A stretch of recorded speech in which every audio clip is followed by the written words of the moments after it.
Pada kali ini saya akan kongsikan macam mana perjalanan saya untuk pencen awal menjadi full-time trader lah pada hari ini.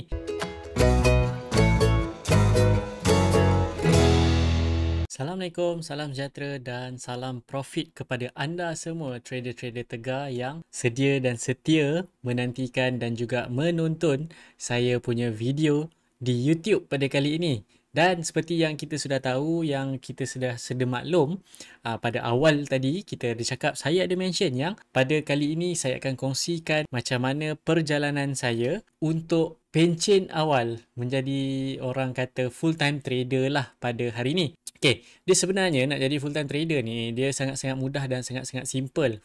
Bila benda dah jadi, dah jalan, memang cakap senang, memang cakap simple. Tapi perjalanan dia tu, tuan-tuan perempuan, berpeluh, berkicap. Jadi, apa yang saya nak kongsikan dengan anda, sebenarnya saya dah pernah kongsikan pun dengan video di video-video live saya sebelum ni. Anda boleh rujuk balik dekat YouTube. Cuma, saya tak ajar macam mana nak menggunakan kaedah dan untuk orang kata mendalami lah proses ni. Okay. So, untuk proses pencen awal ni, berapa ramai? Saya percaya ramai yang dekat luar sana yang nak pencen awal. So, untuk pencen awal, sebenarnya tuan-tuan perempuan, saya hanya menggunakan satu konsep sahaja. Okay, satu konsep yang mana saya pernah kongsikan. Nama konsep ni adalah 5 Pillars of Wealth. Apa dia 5 Pillars of Wealth? Yang mana dalam 5 Pillars of Wealth ni, ada saya mention ada 5 perkara yang anda kena go through yang menunjukkan anda ni sudah bersedia ataupun tidak. Dan of course 5 Pillars of Wealth ni dia ada beberapa fasa untuk you lalu dan orang kata untuk you lalu dan menjadi orang kata persediaan untuk anda jadi full time trader dan juga menjadi seorang pensioner. Okay. So dalam 5 Pillars of Wealth yang pertama ataupun tiang pertama, pillars yang pertama yang saya nak kongsikan adalah wealth creation.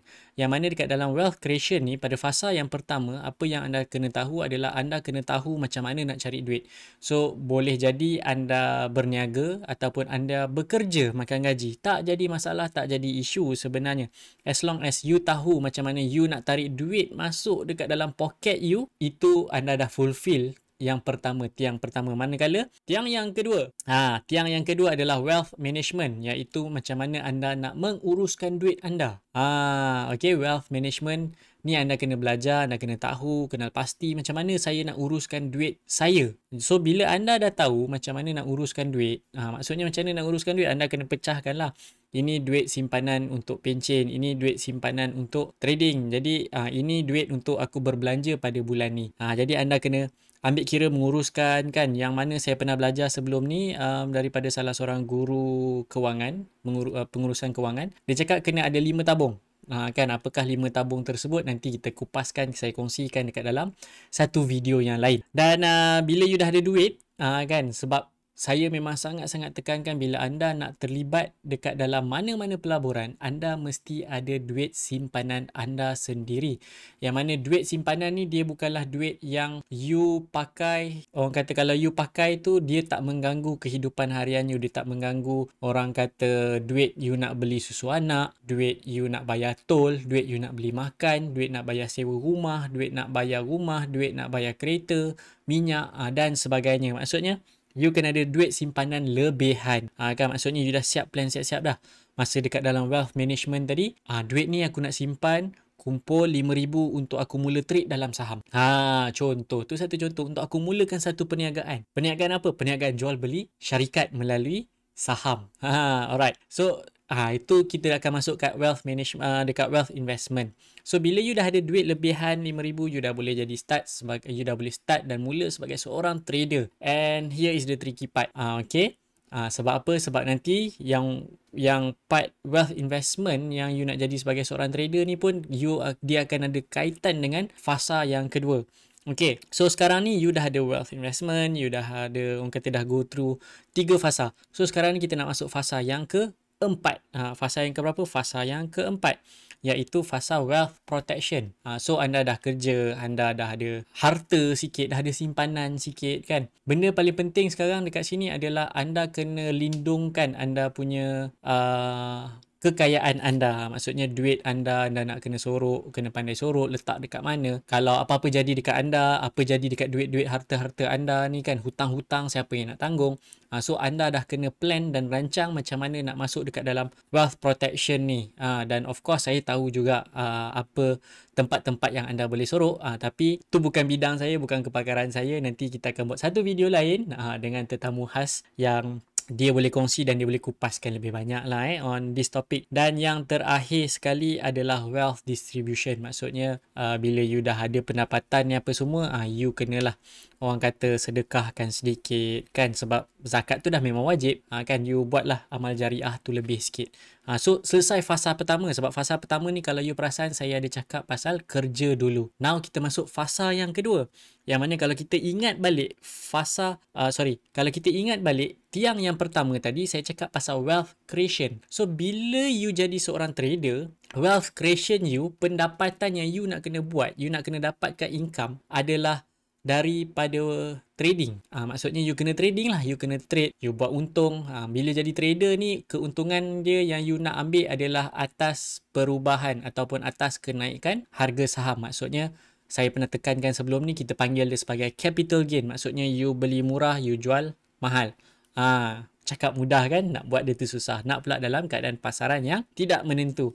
So bila you jadi trader, ini adalah fasa yang kedua. Dalam wealth creation, you kena mula pandai buat duit dulu. Okay, anda kena pandai buat duit dulu. Maksudnya bila pandai buat duit ni, maksudnya anda kena consistent trading and making profit out of your trades.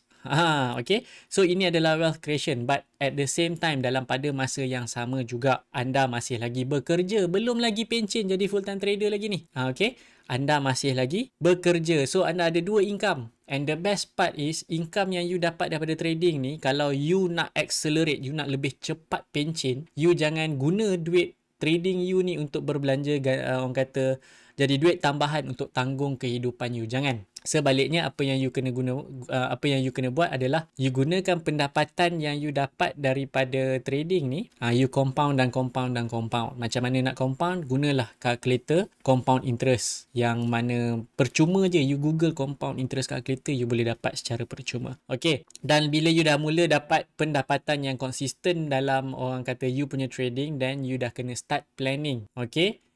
You dah start plan. Contoh kalau you target sebulan aku perlukan 5%, but 5% you dapat dalam masa seminggu. So you ada 3 minggu lagi you dah dapat compound dan compoundkan lebih awal. So apa yang you kena buat? Probably you kena start manage you punya profit tu pula. Sebab you dah ada duit, you dah ada income, you kena start manage. Maksudnya you buka account CDS yang kedua, yang ketiga, yang keempat, masuk. So bila you diversifykan dia, you akan cakap account untuk dengan bank ni, dengan account CDS yang ni, yang A punya account CDS adalah untuk you trade, intraday trading. Yang kedua untuk you swing trading. Account yang C, CDS yang ketiga probably untuk you invest. Okay. Dan barulah kita masuk kepada pillars yang ketiga, iaitu wealth investment. Dalam wealth investment, bila you jadi trading ni, you dah kena rancang dah macam mana nak invest, nak pilih saham yang best untuk invest. Sebenarnya ada saham-saham yang dekat dalam bursa ni, okay, yang dekat dalam bursa ni, yang memang boleh bagi pulangan yang agak baik, yang agak sihat. Kan, yang mana pulangan dia tu lebih kurang je dengan bukanlah lebih kurang, dia lebih bagus sedikit berbanding apa yang ada yang you tahu ada kat luar sana lah kan. So you dah mula start rancangkan berapa banyak perbelanjaan yang you perlu sediakan apa semua. Maksudnya you dah kena urus dah siap-siap ni, dah kena plan. Aku nak pencen awal, berapa perbelanjaan aku guna apa semua, you dah kena kira apa semua. So that duit yang you laburkan dekat sini, okay, yang you laburkan dekat sini, you masukkan dekat dalam wealth investment ni kan. Trading you terus trading, but investment ni adalah duit untuk you pencen. Maksudnya apa sahaja yang berlaku, you trade, suddenly you dah pencen, you dah bekerja, orang kata you dah berhenti kerja, you dah jadi full time trader. Tiba-tiba bulan tu you tak boleh buat duit. But then duit yang you invest ni, dia bayar dalam bentuk dividen dekat you, dan dia boleh tanggung kehidupan you. This is the best part lah. Okay, this is the best part. Kan, maksudnya you trade, bulan ni aku rugi tapi you can still sustain you punya lifestyle. Dan yang keempat adalah wealth protection juga untuk fasa yang kedua, yang mana dekat dalam wealth protection fasa kedua ni, bila you nak jadi full time trader, you kena protect satu perkara. Okay, let's say kalau tiba-tiba yang you invest tu dia tak bagi orang kata pulangan yang cukup untuk sustain you punya lifestyle, you punya living, dan dalam pada masa yang sama juga you trade pada bulan tu tak jadi. Jadi duit ni you nak cekau dekat mana? Dia duduk dekat dalam wealth protection. What happen if you dah jadi blacklisted? You dah tak boleh buka account bank, you tak boleh withdraw duit daripada bank. Mana duit you nak dapat? Ni namanya protection. Maksudnya you protect you punya income. Sebab you dah tak kerja dah. So apa income yang you ada? You are trading. Kan? Tiba trading ni macam niaga juga. Kalau tak untung, macam mana you nak protect? So this is the crucial part yang sebenarnya ramai orang dekat luar sana tak kongsikan dengan anda sebenarnya. Dia cakap cukup 30,000 boleh jadi full time trader. Tak. Saya pernah kongsikan dekat dalam kelas yang saya ajar pada sebelum ni, yang mana kalau you nak jadi full time trader, yes, you boleh jadi full time trader dengan RM30,000. Tapi you kena ambil kira juga cost of living, perbelanjaan harian you apa semua kan. Berapa persen daripada 30,000 tu yang diperlukan, pulangan daripada 30,000 tu diperlukan untuk tanggung you punya lifestyle. Nak pula kalau kena market condition yang you nak dapat 10% a month pun sakit babe, seksa.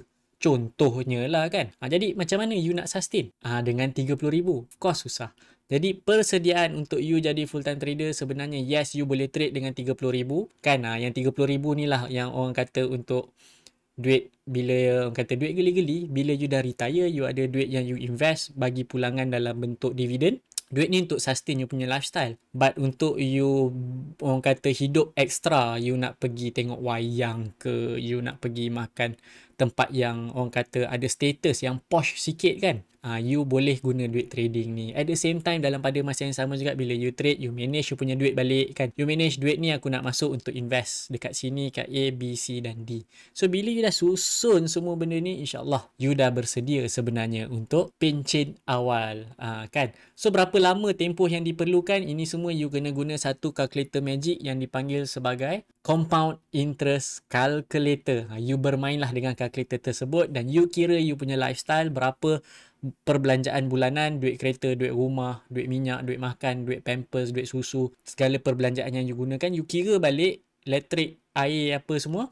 kira balik. Lepas you kira, you tahu, bila you dah tahu, you darabkan dengan 12 apa semua, berapa banyak investment yang diperlukan kan. Yang you perlu laburkan supaya you boleh sustain you punya lifestyle dekat sini. Okay, so itu saja dulu untuk video kita pada kali ini. InsyaAllah kita jumpa lagi di masa akan datang. Jadi itu saja daripada saya. Assalamualaikum warahmatullahi wabarakatuh dan selamat berdagang.